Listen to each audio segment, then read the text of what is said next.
It is my great honour to introduce Siobhan Leachman. Those of you who have seen her work or follow her on Twitter will know what an enormous contribution she has made to the GLAM community and how much she is loved by that community. She volunteers for a plethora of GLAM, digital humanities and citizen science projects. Her mission in life is to connect everything. She advocates for open access, open Creative Commons copyright licences, and defends the public domain. In 2019, she was awarded the Auckland War Memorial Museum Medal and is a companion of the Auckland War Memorial Museum. Please join me in welcoming Siobhan Leachman to the stage.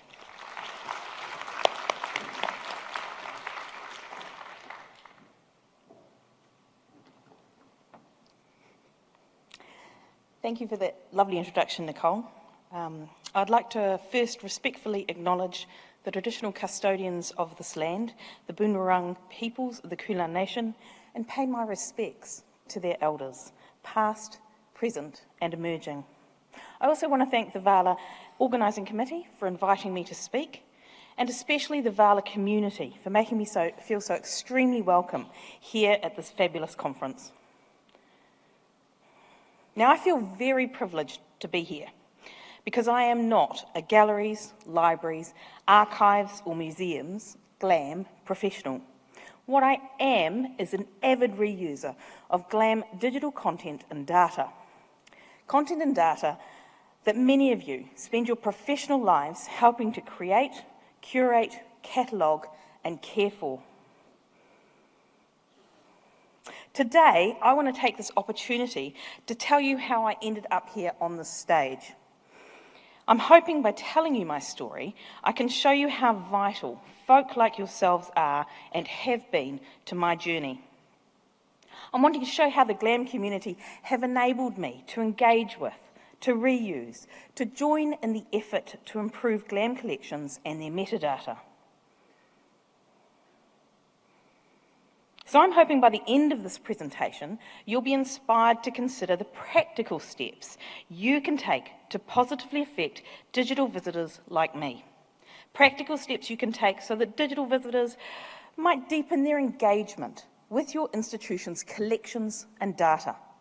I'm also hoping you'll be inspired to advocate and help improve how visitors engage with digital collections and data. And when I say engage with, I don't just mean access.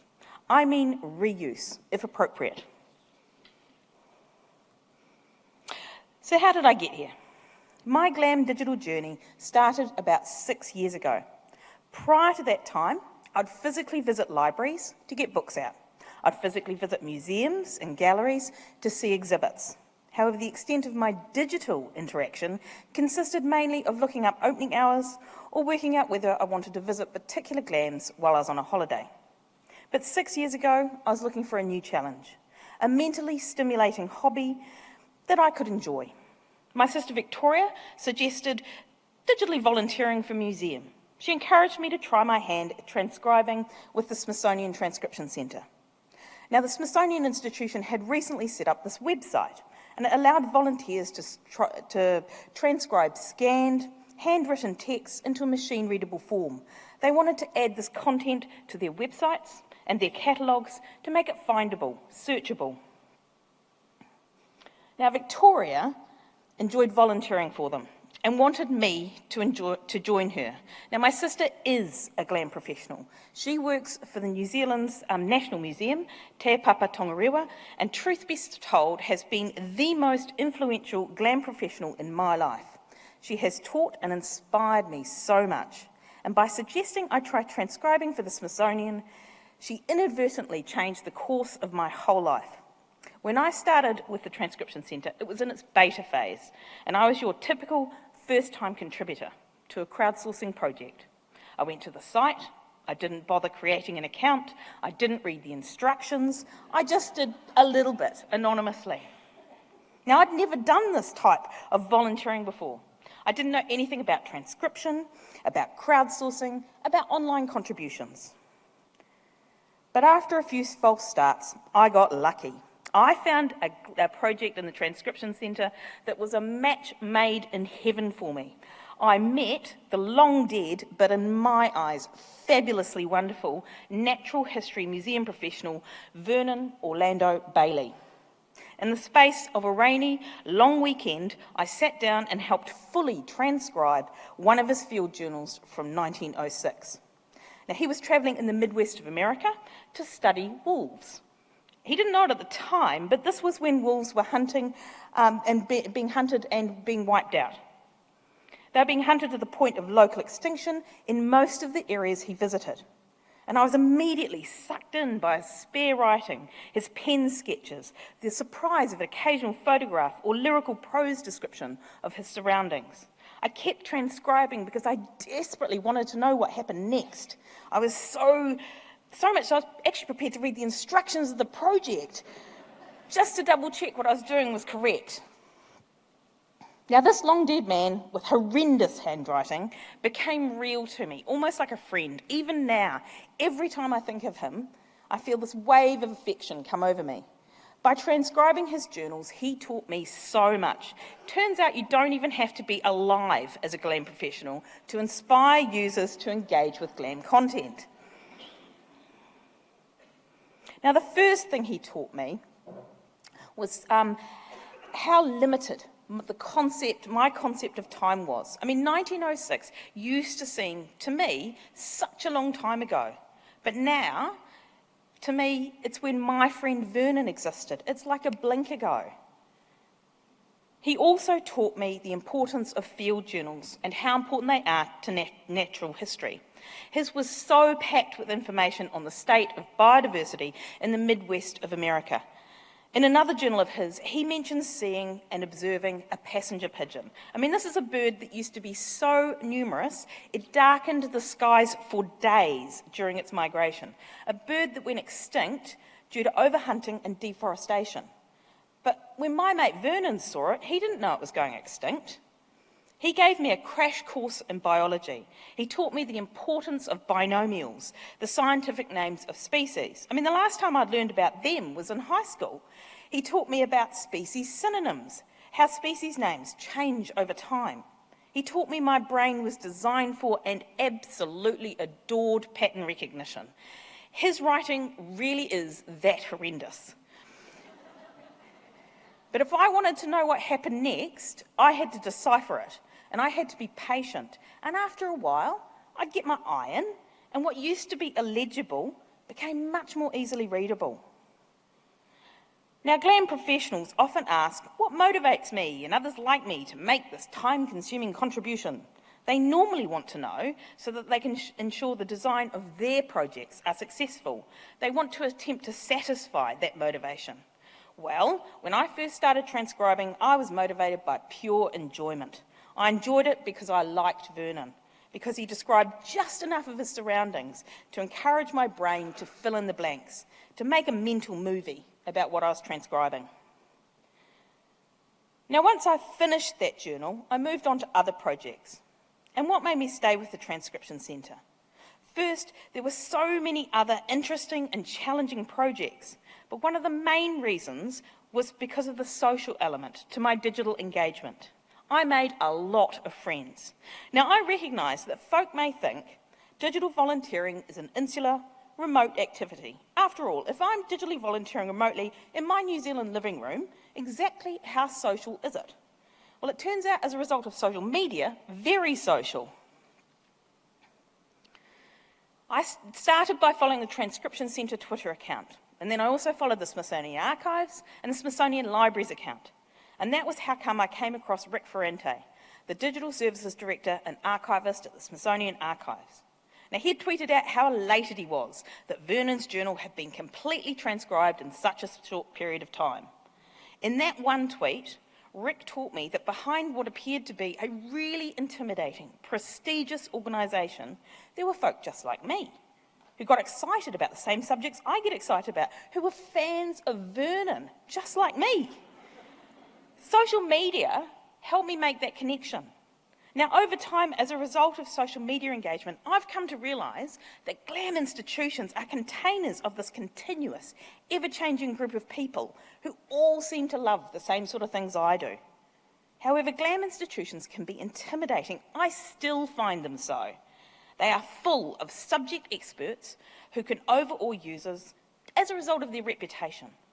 But through social media, that intimidation factor can be mitigated. Now, after Vernon's journal, I was hooked.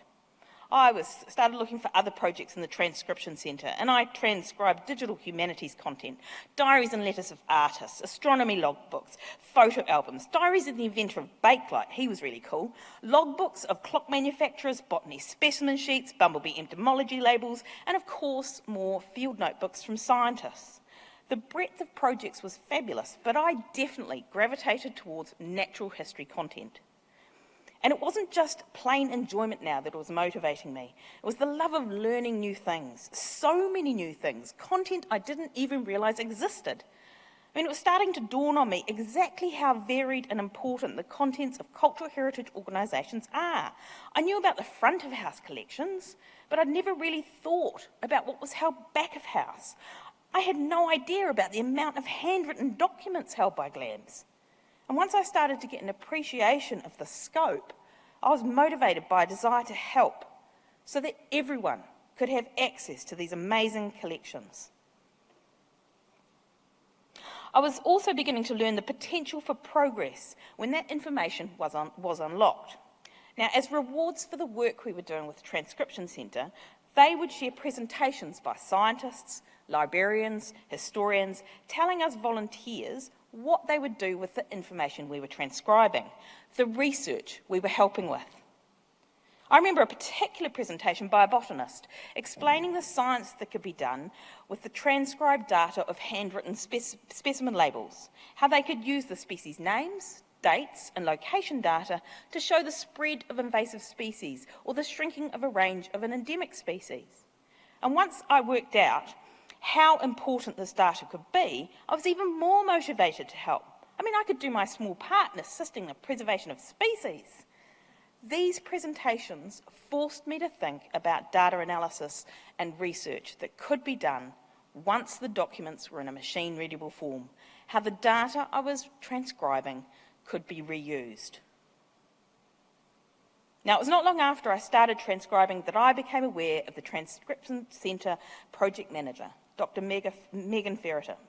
Now, my sister Victoria had modelled to me the appropriate volunteer behaviour while a project is in its beta phase. Basically, when we sat down discussing what we were doing in the project, she would explain she had been emailing Megan with suggestions on how to improve the site.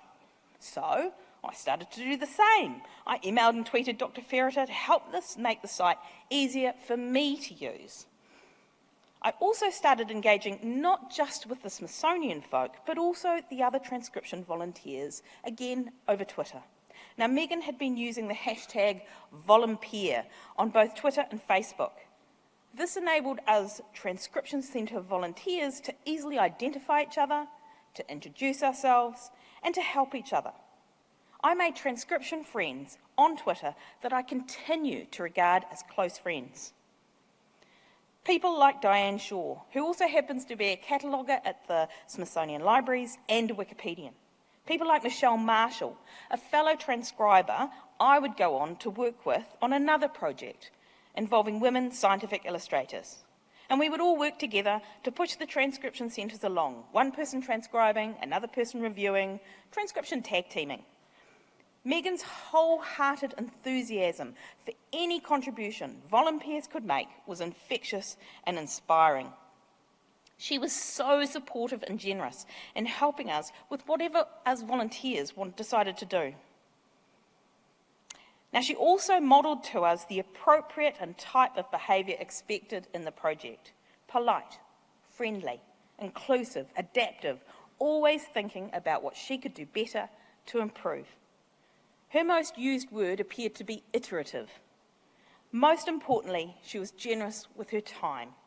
She encouraged volunteers to explore, and not just with the Transcription Centre, but with other crowdsourcing projects. She didn't just try and keep us to herself, just to the Smithsonian projects. She actively encouraged us to try new things.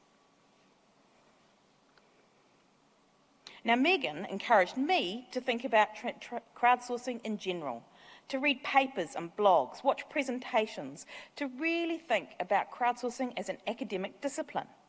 I seriously started considering why I was participating, what was motivating me, to consider what worked for me with the Transcription Centre in comparison to other crowdsourcing or citizen science projects I tried. I began to realise if I was spending my precious time transcribing, I wanted the widest audience for my work with the largest ability to reuse that effort. I wasn't spending all my time on doing this stuff in order to ensure only certain researchers or scientists could reuse it. This was where I first started considering reuse, as well as copyright issues and what impact they might have on the dissemination of knowledge. Now, at this point, I was loving transcription work so much, I'd rather transcribe than watch TV or read books. My favourite part was the serendipitous research rabbit holes that I'd fall down. I made discoveries that I shared with other volunteers and with project participants, normally through Twitter, but sometimes email, and most definitely the project notes. But I also started sharing some of my results of my research with institutions other than the Smithsonian. I hoped that the discovered data would somehow make its way into their databases or collections, and that this in turn would make it easier for the next person who fell down that particular research rabbit hole to find relevant content and data. Now, as an example, I discovered the death date of a particular plant collector, and I emailed JSTOR Global Plants about her. Now, JSTOR Global Plants is a database of digitised plant specimens and their collectors. And I sent them the information and supporting evidence, enabling them to add this death date to their database. And this information was gratefully received by them. They were so appreciative, they sent me a bag. Now, my actions also excited Megan. In fact, she was so excited about my reaching out to another institution, she wrote a blog post about it. I was so flattered. Now, I now know that Megan got excited about my actions because she saw them as deep engagement with the Transcription Centre's content. My reaching out to another institution was a concrete example Megan could point to say, look, the Transcription Centre's making impact. See what this volunteer's done. At the time, all I cared about was not to let the data I spent my precious time discovering go to waste. But because I got such positive reinforcement for this behaviour, both from the institution I wrote to and Megan, this of course encouraged me to do more. Now I find it really interesting to see how GLAMs attempt to quantify the impact they make with their digital collections over and above the easy measurables of clicks or downloads or time spent on their website. I mean, GLAM digital content has had a huge impact on my life, but how does an institution measure this impact in order to help justify investing in digital access and in reuse? I also think about this from the perspective as a volunteer. I mean, I'm motivated to make the biggest impact I can with my work. How can I measure the effectiveness of what I do? One of the ways I judge my impact and my volunteering is against this model created by Adrian Kingston. Now, he works for the New Zealand of New Zealand, Te Papa Tongarewa, and his digital engagement impact model rates the impact of Te Papa's collections on their visitors. His model attempts to quantify the impact GLAMs can have on their audience. And I'd highly recommend folk interested in this area have a look at his 2017 National Digital Forum Conference presentation on this model. That's the conference, New Zealand's Digital GLAM conference. For those interested, I've actually put a link in my resources document, which will be at the beginning and the end slides of this presentation. Now, I tend to switch this model around. I use it as a measure of effectiveness of how effective my GLAM engagement is. By informing JSTOR Global Plants of the death date, I applied personal action to what I'd learned via the Transcription Centre. So I achieved a 7 on his engagement scale. But I'm a competitive soul, and I'd love to reach the heady heights of an 8 or a 9. I want my actions to make a group or community impact, and I dream of making a national impact. However, I have also learned by continuing to reach out to other GLAMs that it can be a frustrating experience. I've had to rely on other institutions and people whose priorities are different from mine to incorporate my discoveries in their databases. I mean, they may not be appreciative of exactly how difficult it is to find the information I'm providing. They may not have the ability to add my hard-earned research to their databases or catalogues due to structural limitations. They may not reply to random, unsolicited emails. But those GLAM folks that did email or tweet back seemed to really appreciate my efforts and made me so happy when they took any sort of action to try and incorporate my findings. And again, this motivated me to do more. Now, there was one other influential Transcription Centre project that has had a massive flow-on effect in my volunteering life.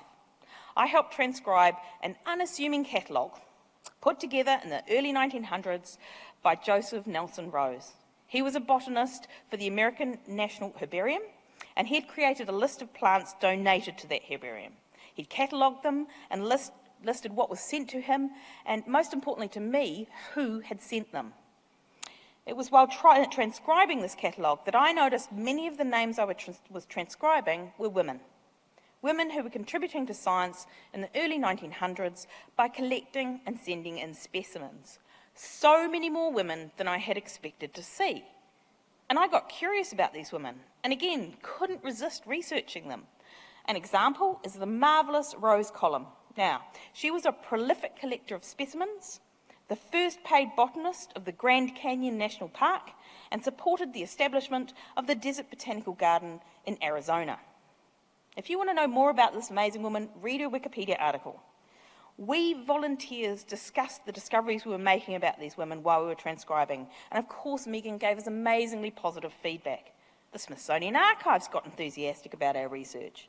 They were keen to draw attention to the contributions these women were making to the Smithsonian. So not long after that cacti project was complete, Megan, the Smithsonian Libraries and the Smithsonian Archives folk all organised a Wikipedia editathon. They aimed to add content about these amazing women and the contributions they made to the Smithsonian to Wikipedia. And so, with the encouragement and support of the folk of the Smithsonian, I gave editing Wikipedia a go. That Rosie Collum article is actually one of my first attempts at writing a Wikipedia article. I found Wikipedia editing to be a very similar experience to those I'd had with other crowdsourcing projects. I had to learn and attempt to learn multiple times. In fact, without the encouragement of Megan, I doubt I would have continued. But she kept emphasising to me how important it was that these women get representation, how important it was that women like me contribute to the online encyclopedia. But unsurprisingly, attempting to edit in isolation is difficult. I didn't know the rules, I didn't even know where to go to learn the rules. I had my very first article nominated for deletion. I made other errors due to my ignorance of community norms. Parts of one of my articles was deleted too, and I am mortified to admit this, my potential infringement of copyright. But after expressing my demoralisation in a tweet, a wonderful fellow editor, a GLAM professional, an Australian, Liam Wyatt, rode to my rescue. He explained via Twitter what I was doing wrong. He taught me how to go about avoiding the most common mistakes and errors and pitfalls in editing. And just like the Transcription Centre, I had to read the instructions, or in Wikipedia's case, watch a whole load of YouTube videos. However, it took a real face-to-face experience before my editing took off. I attended an event to attempt to improve my skills, and it was organised by the wonderful Dr. Mike Dickerson, who at the time was working at the Whanganui Museum. Yet another GLAM professional prepared to go the extra mile to help a volunteer. Attendance in this in-person event, as opposed to the virtual event, was pivotal, not just in me learning to edit Wikipedia, but to continue editing Wikipedia. Now, Megan Ferreter didn't just encourage me to start editing Wikipedia originally. She also introduced me to my next great love, the Biodiversity Heritage Library. Now, BHL is a consortium of natural history, botanical, research, national libraries, all working together to digitise natural history literature held in their collections. BHL makes it freely available for open access. And Megan had tweeted out about BHL because the Smithsonian is a founding member. I discovered that BHL had the most amazing Flickr feed, thousands and thousands of images of scientific arts and illustrations, all waiting for metadata to be added to them. The pictures were just so gorgeous. Tagging was so easy. And with that discovery, a new obsession was born. Michelle Marshall, another volunteer transcriber, also found the BHL Flickr feed at around about the same time I did. So we started taxotagging the images, adding tags describing the species in the image. Now, she was in America, I was in New Zealand, but we were collaborating on particular BHL albums. And we worked together adding the species names given in the text of the journal or book to those images in Flickr. And we then would go away and research the current species name and add that tag too. And this is where my knowledge of binomials and synonyms honed in the transcription centre really came to the fore.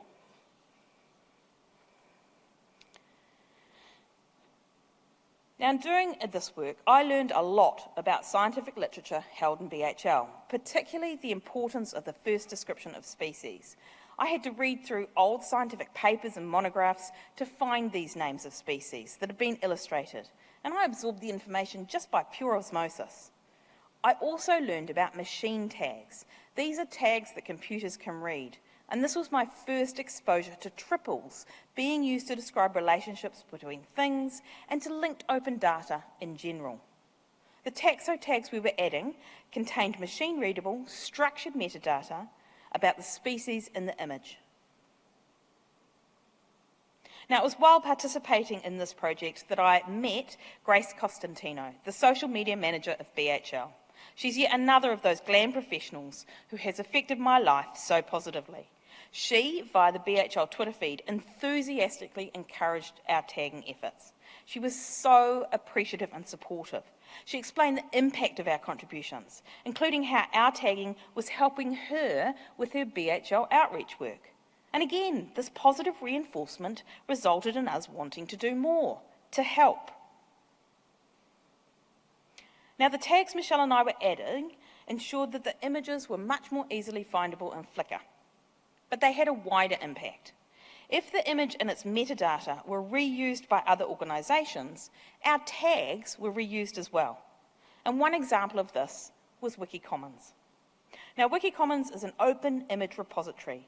It holds not just all the images in Wikipedia, but many other images, all freely available for reuse for any purpose. Wikicommons editors had been ingesting the BHL Flickr images and their metadata into Wikicommons, taking our tags along with them. So our tags helped make these images findable not just in Flickr, but also in Wikicommons. Now, the images were so beautiful. Both Michelle and I became curious about who was making them. And so we started tagging the images with the name of the artist. To do so, we had to research who these artists were. Now, as usual, my sister Victoria was ahead of the game. She was working on the British Library Flickr feed, tagging their images, and she started a Google spreadsheet listing the book illustrators she was coming across. So Michelle and I collaborated with her and started adding the scientific illustrators that we found in that document. And it was while doing this work that we came across more women. So many women. I mean, there were so many more women than I had ever expected to find in old scientific literature. I mean, I grew up thinking women didn't start participating in science in large numbers until after the 1950s. The Transcription Centre and the Biodiversity Heritage Library were proving to me that this was so not the case. Women were everywhere. It became obvious to us there was a whole host of fabulous female natural history artists who appeared to be seriously under-acknowledged.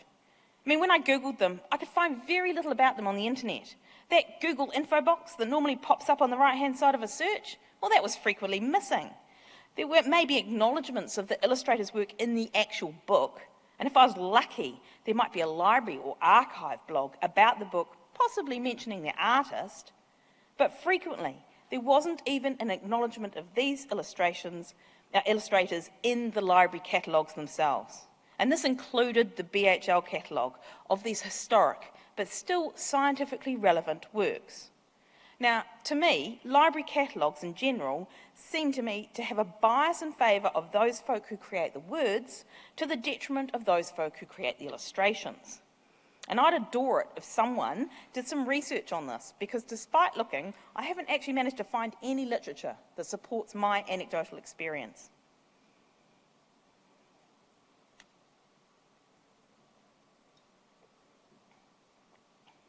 So Michelle and I started researching these women. Researching them and attempting to find out as much as we could about them. And initially, we collated our information in a shared Google spreadsheet.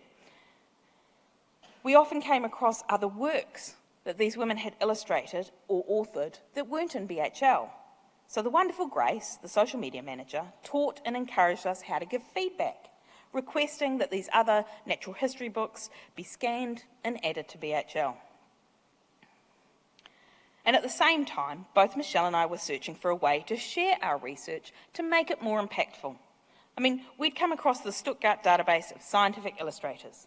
This turns out to be one of the most comprehensive databases of scientific illustrators available. However, frequently, they didn't have any record of the women we were coming across. So once we collated our research, we summoned our courage and we emailed the database. We requested that the women we were coming across be added.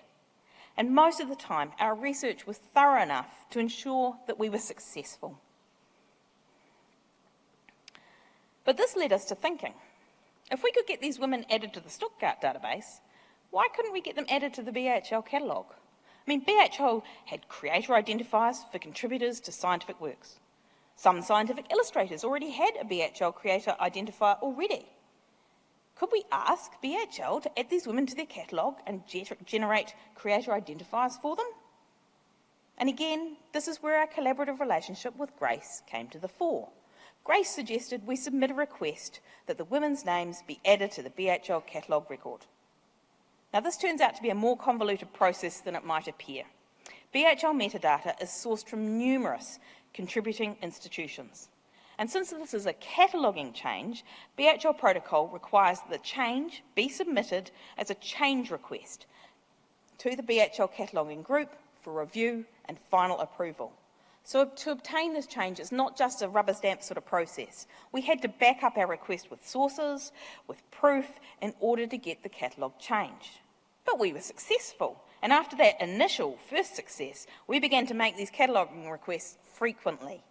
We were encouraged because the cataloguing group itself was really appreciative of our efforts.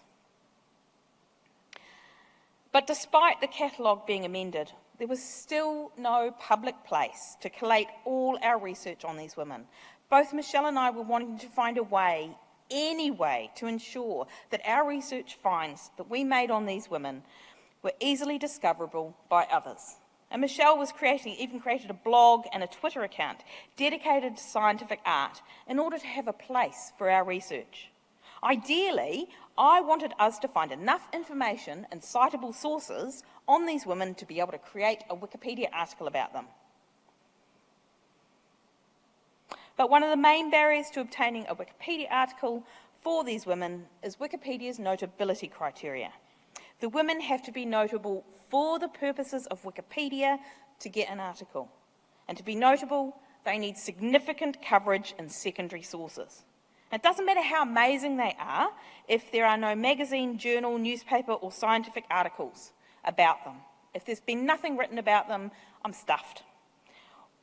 After all, Wikipedia is an encyclopedia, and the information in it has to be verifiable. Verifiability is established via citations of good quality secondary sources. If there's no secondary sources, there can be no article. Now, I'm always amazed that people think of Wikipedia as just an online encyclopedia. I mean, yes, it's a really powerful website in its own right. It's one of the most popular websites in the world. But that's not why I love it. I love it because Wikipedia is openly copyright licensed. It's freely reusable by anyone. So internet search engines like Google use Wikipedia to help inform their search results. And I wonder whether folk really understand the practical effect of this. I can write a Wikipedia article, yes, referencing books and journals, magazines, newspapers, and it is that article that is one of the top results in a Google search on that topic. I mean, that's a really powerful position to be in, to write content that is one of the first, if not the very first thing people see when searching the internet on that topic. And that is why I am keen to research and start writing articles on these women illustrators. But what about those most amazing scientific illustrators who don't have significant coverage, enabling me to write a Wikipedia article? I mean, although we'd now ensured they were added to 2 databases, the Stuttgart database and DHL's catalogue, I still didn't have a place to collate all the data and links we'd found falling down these research rabbit holes. It was while working on another project that I came across a solution to this issue. But as usual, finding out about the solution was a convoluted journey for me. And again, it started with Megan Ferreter's encouragement. Now, Megan had also been encouraging me to think about New Zealand and whether I could do any work on local GLAM projects or content. Now, occasionally there'd been New Zealand connections in the transcription centre. I can remember exactly how excited I was when I came across a bumblebee specimen collected in New Zealand. And yes, by now, I hope you're beginning to realise exactly how much of a geek I am. Transcribing those bee specimen labels was a thrill because it meant I went down research rabbit holes about folk and places that I could really relate to. At the same time, I was taking inspiration from those folk whose field journals I was transcribing. I mean, if they were collecting specimens and biodiversity data, why couldn't I? Now, I had come across various citizen science projects during my interest in crowdsourcing as a field, and one of these is the website and app called iNaturalist. So I added the iNaturalist app to my smartphone and started observing species, taking photos and uploading them to the site. The iNaturalist community would then attempt to work out what species I'd actually observed. My observations, if I was lucky, would be confirmed to research grade by that community, and then that observation data would be automatically ingested into GBIF, the Global Biodiversity Information Framework. This is a database that is a huge aggregator of biodiversity knowledge. It's where many museums share their specimen data. Now, the iNaturalist app uses Wikipedia articles in their About section on species. This helps their volunteers to accurately identify the species they're observing. Photos on the species pages can also be curated so that the best photos representing that species can be seen, can be compared to, can be used by volunteers. Now, these images can be uploaded from WikiCommons into this iNaturalist species page to help citizen scientists correctly identify their observations. And it was while contributing to iNaturalist, I became aware of the dire state of New Zealand species articles in Wikipedia. I couldn't find any information in the About section on the species I was taking photos of. Often there were even no images I could compare my observations to help identify the species. So I set out to help. I started by trying to find and upload openly licensed images into WikiCommons that I could then in turn upload into iNaturalist. And where did I get these images? Auckland Museum. Now, why did I choose Auckland Museum? Because they use an open Creative Commons license for their photographs. I mean, you've already heard Adam Moriarty give a keynote about the museum's openness. The reason I chose Auckland Museum was because finding and reusing their content was easy. I started downloading images from the Auckland Museum website, uploading them into WikiCommons. Once in WikiCommons, I could then ingest them into iNaturalist, and this brought home to me how easy it was to reuse content that is openly licensed. Now, I also received enthusiastic support from the Auckland Museum Natural History curators like Wilma here. They were so encouraging of my work. I'd email them with queries and would receive prompt and helpful responses. If I came across discrepancies in their data on the website, I'd let them know and got them such a grateful response. It made me all the more enthusiastic to work with their content. They were generous with their time, with their trust, and they were so very helpful. In fact, their enthusiasm for my work gave me the confidence to go full out creating Wikipedia articles on New Zealand species, because it seemed obvious to me that if Wikipedia articles existed explaining what part of the country these species lived, their habitat, their hosts, and above all, had a photo or drawing of those species, people like me, who were using apps like iNaturalist, will be better able to identify those species, to gather much needed data about those species. And because of what I'd learned by working with BHL content, I also knew how important the original scientific description of that species was. I mean, it's like the initial building block upon which all the rest of the knowledge of the species is built. So when creating those Wikipedia articles on species, I made sure I added information and citations linking to the original description, normally sourced from BHL, another open, easily findable, easily linkable, easily reusable source. Now, my learning about the importance of citations was accelerated by a Wikipedia project called One Lib, One Ref. This is a campaign based on the premise of one librarian, one reference. And it invites every librarian on Earth to improve Wikipedia by adding citations to a Wikipedia article. And although I'm not a librarian, I was doing a shed load of work with BHL content. So I decided to count myself in. I started participating in the inaugural event by adding species original description citations sourced from BHL to Wikipedia. I helped increase the quality of those articles and ensured the historic but still scientifically relevant literature was just a click away for anyone. And this work in turn taught me the importance of DOIs, the digital object identifier, which is the unique, permanent, persistent identifier attached to an article or a document on the web. I mean, my very, and I mean very, rudimentary learning about DOI importance was expanded as a result of listening to the presentations of Nicole, the coordinator for BHL Australia. Now, she converted me to being an avid supporter of the Cite the DOI movement. Prior to Nicole, I was reluctant to cite the DOI if it led to paywalled content. But she taught me how important DOIs are for ensuring the linking and the reuse of citation data, and encouraged me to learn more about these issues. And it's because of her I began to realise the benefit of citing a DOI outweighs the fact that it sometimes points to closed content. She taught me how the lack of DOIs for historic literature is a real problem for these still scientifically relevant natural history content. And the importance of these unique identifiers was reinforced to me by yet another amazing thinker, Dr. Rod Page. Now, Dr. Page is a professor at Glasgow University, and he describes himself as a lapsed taxonomist who now concentrates on researching how to link biodiversity data into a knowledge graph. He wants to basically ensure that the many disparate pieces of biodiversity data are digitally linked. And once they're linked, this would automatically lead to increased scientific efficiencies and, more importantly, increased knowledge about species. His thinking and presentations covered so many of the elements I was now enthusiastic about. I'm a firm believer his thinking can be applied to any knowledge graph about any subject. He's wanting to make knowledge more easily reusable and linkable in the digital age. But at the time I was first exposed to his thinking, I had no idea how I could help with this linking. I could help transcribe field journals and specimen labels, putting them into a digital form so that scientists could reuse and link the data.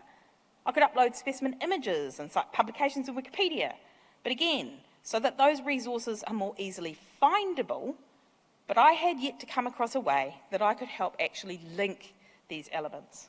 Now, at this point, I feel there should be like beams of light everywhere and one of those really positive organ chords that goes on, because I discovered Wikidata. Now, Wikidata is the sister project to Wikipedia. It's the free, open knowledge base that can be read, edited by both humans and machines. Wikidata is a structured database of knowledge, but it's also a database hub. It links to other external databases. Think of Wikidata as a linked, open, structured database that contains basic information on everything, and then it links to more detailed data held in other repositories. But because Wikidata's generalist nature, I believe it's fast becoming the linking hub to other external databases, the one ring to rule them all, except hopefully for good and not evil.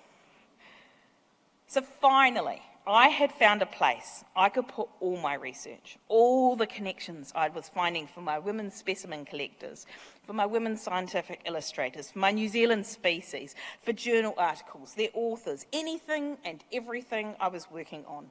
I no longer had to rely on third parties editing their databases or their catalogues to get my discoveries linked. I could add, create, curate data myself in this fabulously huge, growing exponentially web of information. I could cite references supporting the inclusion and linking of those data. And because Wikidata is openly licensed for reuse under a CC0 license, anyone could reuse that data for anything.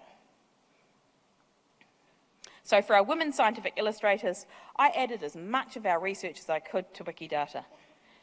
And because Wikidata is multidisciplinary, I could add in information not just about their illustrations, but also about the specimens they may have collected, the field notes they may have written, their books, their articles, their memberships of clubs and societies, their relatives, the places they lived.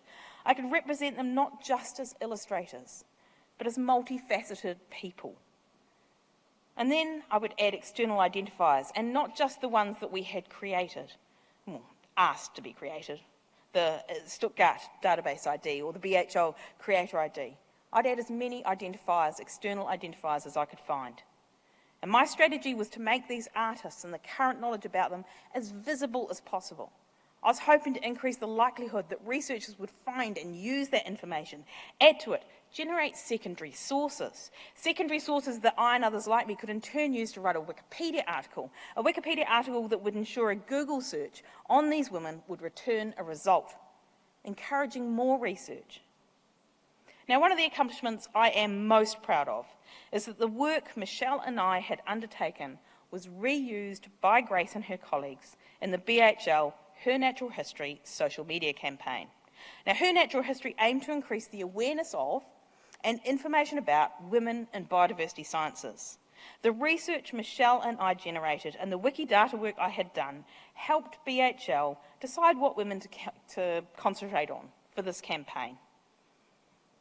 Now, the campaign reached 7.5 million people, 52 million impressions of content, 3,100 accounts participated in social media, and increased engagement with these women's works in BHL by over 122%. Now, these are huge numbers. But again, remember, I've been educated in impact metrics. So I am much more interested in the concrete actions that took place as a result of this campaign. Actions like the cataloguing group resolving 41 requests to add or improve catalogue records relating to these women. 50 Wikipedia articles were created or improved during the campaign editathons. 422 pages of relevant content were fully transcribed in the transcription centre. And these are the numbers that excite me and make me feel so proud.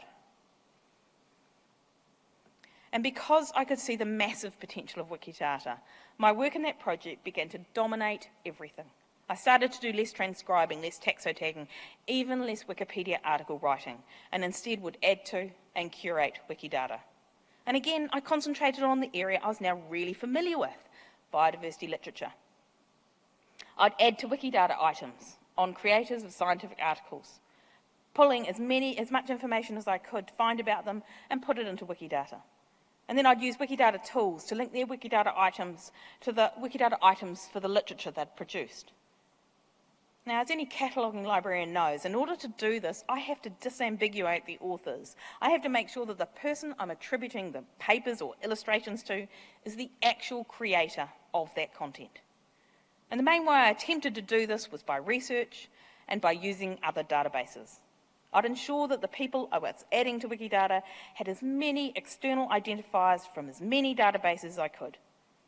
Identifiers like VIAF, like the Library of Congress, like the International Standard Name Identifier Database, anything I could do to ensure the person I was dealing with was correctly interlinked to these other organisations. And sometimes this work threw up errors in those other databases. I mean, I've come across VIAF numbers that apply to 2, even 3 people with exactly the same name. And again, my solution to this, as a result of the positive feedback and modelling by GLAM folk, is to write in and to attempt to get that data corrected. And all this was coming together in a constant, never-ending workflow of linking and that just continued to expand, reaffirming my realisation that my work is based on the openness of content and data. Now, it was while doing this work that I realised I was inadvertently contributing to the WikiCite project. This is an initiative by the Wikidata community to develop a linked database of open citations and bibliographic data. Now, I had no idea prior to getting involved in this project that citation data was or could be closed or the reuse of it restricted. I was used to BHL and their open approach. I recognised that scholarly papers could possibly be behind a paywall, and boo hiss, but I had no idea that access to citation metadata could be restricted. But my learning in this area was informed by yet another amazing person, Dario Taraborelli. Now, I met him when he was the head of research of the Wikimedia Foundation. The Wikimedia Foundation is this non-profit organisation that hosts, funds, supports the running of all the Wikimedia projects. So, for example, there are around 300 different language Wikipedias, including English Wikipedia, French, Spanish, German, etc. Wikicommons, the image repository, Wikidata. It's the Wikimedia Foundation helps run all those projects. And Dario was their head of research. He also happened to be one of the driving forces behind the Initiative for Open Citations movement, convincing publishers to make their reference metadata publicly available. Because this openness had a flow-on effect in the WikiCite project. It enabled the citation data, because it was open, to be added to Wikidata. And it was through Dario's encouragement and support that I got even more involved in curating bibliographic data. Now, I recognised, although much of historic biodiversity literature is still scientifically relevant, many of the historic journal articles don't have DOIs. And one of the effects of this lack is that it hinders the citation data ingestion and, in turn, the research that can be done and undertaken and based on that citation data. And it left a large hole in the Wikidata citation database. So I, in my small way, attempted to help. I'd manually add citation data on older journal articles to Wikidata. I'd get the authors disambiguated and accurately identified. And then I'd link the author Wikidata item to each of the Wikidata items for their papers. But why was I doing this? What was my motivation for doing all this work? I do it because I am inspired by the powerful tools being developed that use this data to help expand knowledge. Tools like Scholia. This gives scholarly profiles of authors using the data obtained from Wikidata. Here's just one small part of Vernon Orlando Bailey's scholarly profile. Now, it shows some of his co-authors on his scientific papers. And if you look really carefully, there's a Theodore Roosevelt up there. And yes, that is the US president. Another example is Bloodhound Tracker. This is a website that gives collectors credit for their collecting. It digitally links the collector to their specimens to the papers that then use those specimens for the furtherance of science. This shows Vernon's collections of specimens have helped produce 28 recent scientific publications. 28!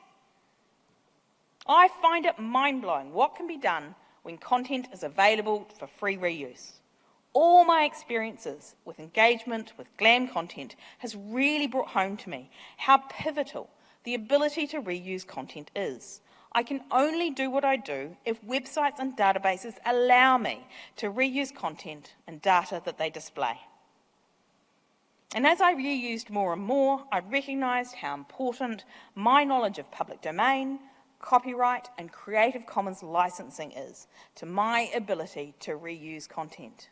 But I became frustrated when I realised GLAMs put restrictions on reuse. Take, for example, those specimen images in New Zealand. Yes, I've got the fabulously open Auckland Museum, but they didn't have every image of every species that I needed, so I turned to other museums, such as Te Papa, to try and get those images. But to my frustration, Te Papa, my national museum, did not have an open licence policy for their specimen images, so I couldn't reuse the images in Wikicommons, in Wikipedia, in iNaturalist. And that really annoyed me, because I put my taxpayer dollars into this place. I've helped pay for the creation and storage of those images. I wanted to use them to help others gather more data on species, to help inform science. To me, the importance of this reuse outweighed any possible financial benefit the museum might gain from those images. So I decided to write in to the Minister of Arts, Culture and Heritage, who at the time happened to be the Minister of Conservation. I'm good at timing. I explained what I was doing, creating Wikipedia articles about New Zealand species, explained why I was doing it, to assist with the obtaining of data on these New Zealand species. I showed how the image licensing used by Te Papa prevented me from reusing their content, hindering my aims. I also asked whether the revenue generated from these specimen images was significant enough to justify restricting reuse restrictions. I was hoping the answer to that question would be no. To my delight, I received a letter saying Te Papa would eventually change the licences on those specimen images to allow for my reuse. I was warned that changing the licences on so many images was going to take time. But I'm patient. I can wait.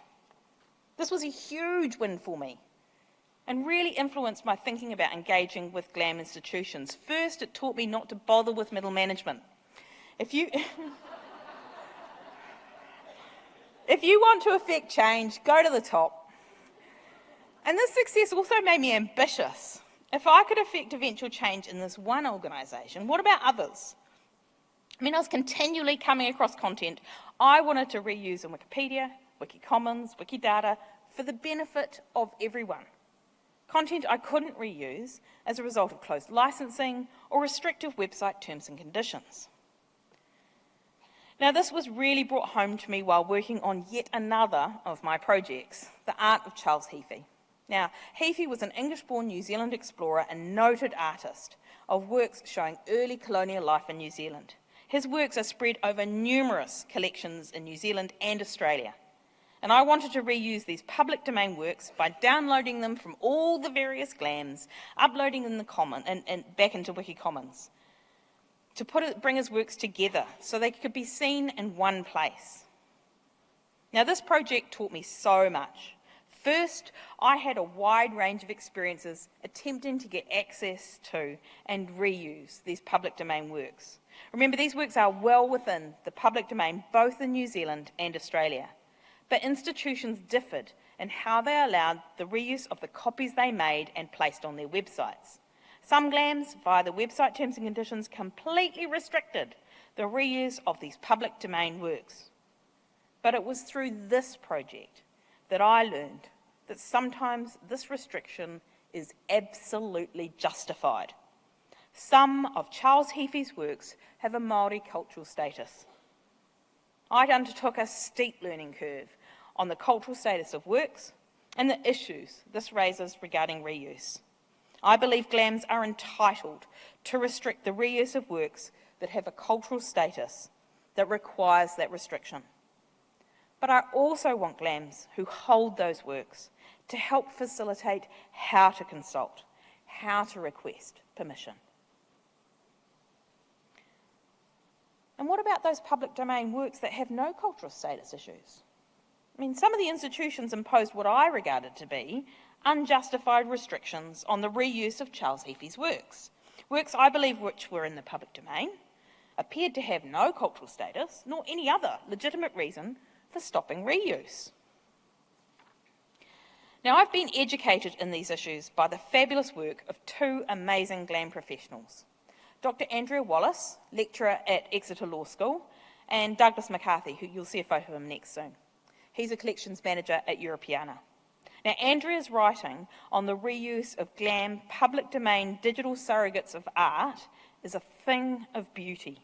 Her display at your own risk exhibit, her thesis on the Mona Lisa and its digital surrogates. I mean, these projects are worthy of keynotes. In fact, invite her next time in their own right.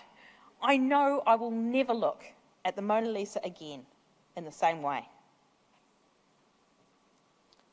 And I've also been influenced by the thinking and writing of Douglas McCarthy on the global picture of open GLAM, because Douglas and Andrea have been working to uncover how many cultural heritage institutions are making their digital collections and data available for open reuse. They created a Google spreadsheet listing the GLAMs that are offering open access to any part of their digital collections. You should have a look at that Google spreadsheet and see if your GLAM's listed. And because of Andrea and Douglas, I learned to look at the terms of use clauses on GLAM websites. And inspired by them, in 2019, I gave myself a New Year's resolution. I started writing to GLAMs when I came across reuse issues on their websites. And again, I learned so much from this project. This New Year's resolution and the emails and letters replying to my queries helped educate me. Educate me about the work that needs to be undertaken by GLAMs to open up their collections, about how challenging this work can be.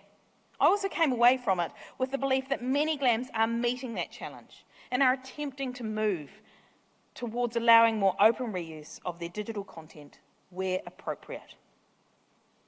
Now, I'd like to think my work helps increase the reuse of GLAM content and data by others, including by GLAM institutions themselves. And already I'm starting to see evidence of this.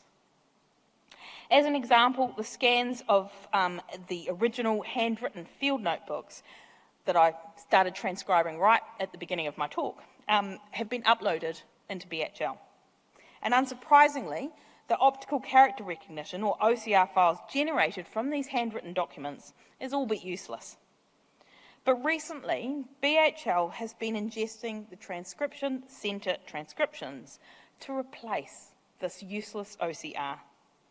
Having this machine-readable text means that the BHL algorithms can then pull out species names and make the data contained in those handwritten field notebooks findable, reusable.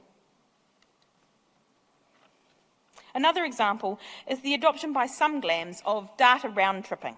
Take the Library of Congress. It's begun to realise the potential of Wikidata, particularly Wikidata's ability to be a hub linking to multiple other databases. Now, Wikidata already links out to the Library of Congress authority database. I know, because that's one of the identifiers I keep adding into those lists. But the Library of Congress has started to include in their authority record a link to Wikidata.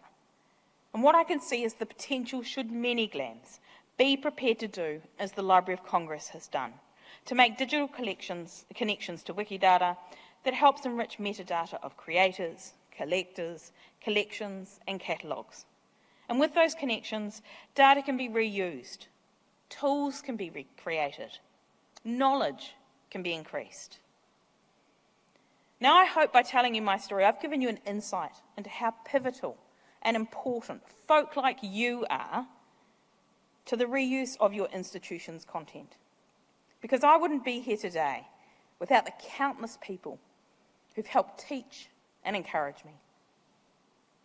But I also recognise I've been helped by all those who catalogue and curate, who help digitise and publish content onto heritage institution websites, by all those GLAM folk who facilitate the reuse of content held on digital platforms. And although I've mentioned many people who've directly influenced my journey, there are so many more who enable me to do what I do. Sorry, I get quite emotional about this. So I'd like to conclude with a heartfelt thank you to all of you who work so hard to share content digitally, because you've enriched my life beyond measure. Thank you.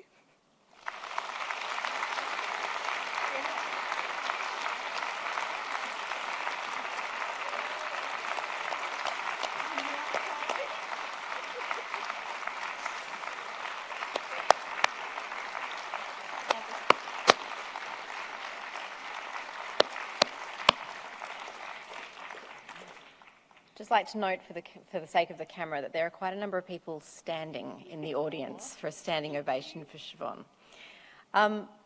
That was incredible. I have been in awe of Siobhan for quite a long time, virtually, and then I've had the pleasure of working with her and meeting her and talking with her. I hope you all are extraordinarily inspired and go back to your collections, talk to people about your reuse and copyright statements, because if you don't, Siobhan might write to your arts minister.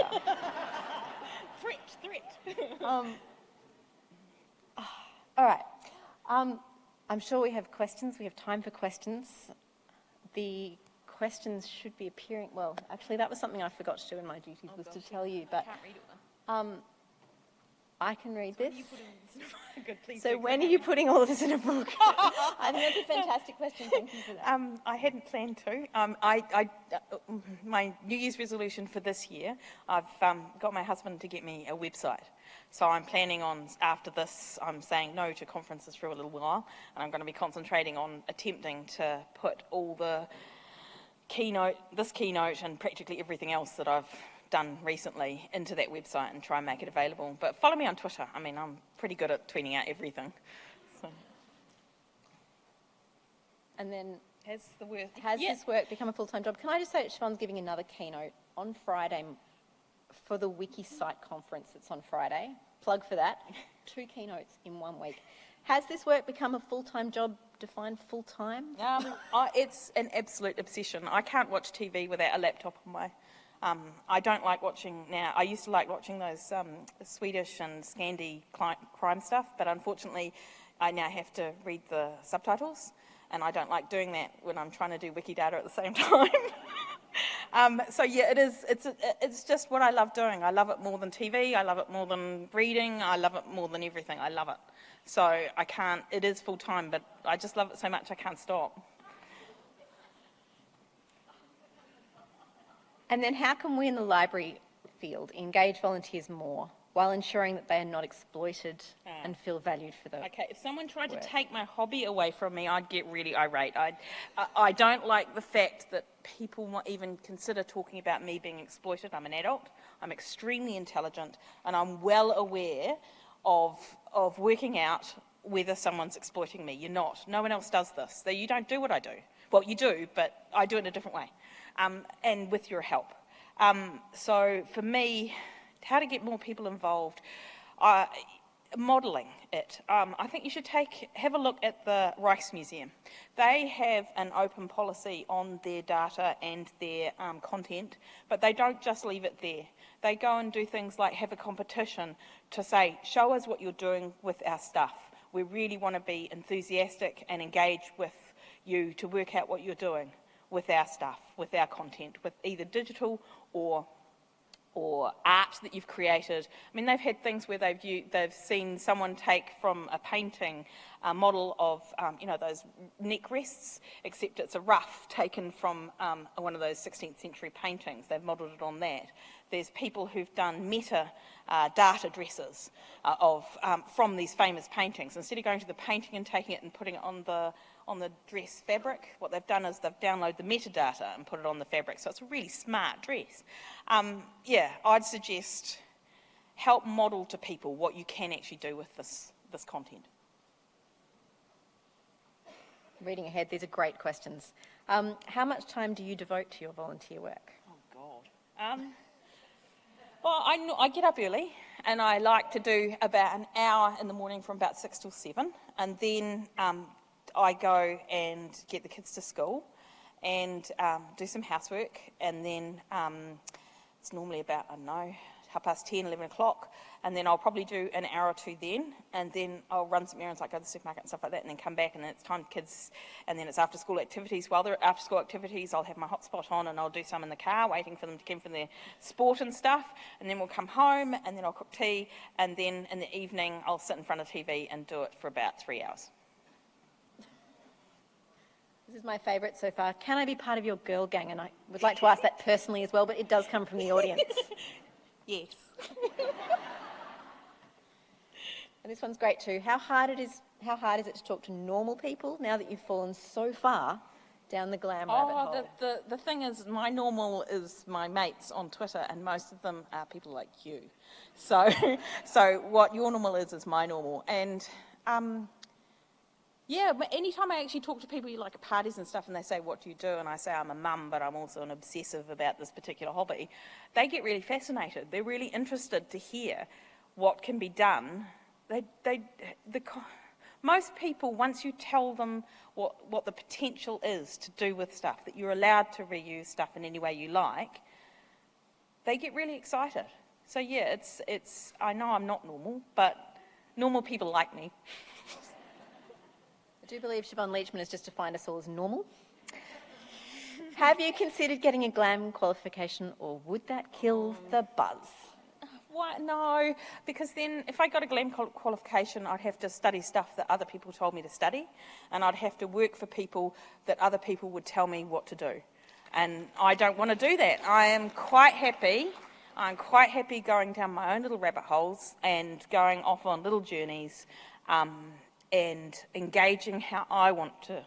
As soon as you get paid, you sell your soul. So, no. Are we all feeling extraordinarily jealous now? I'm not quite sure about everyone else in the room, but I actually don't get paid that much for what I do.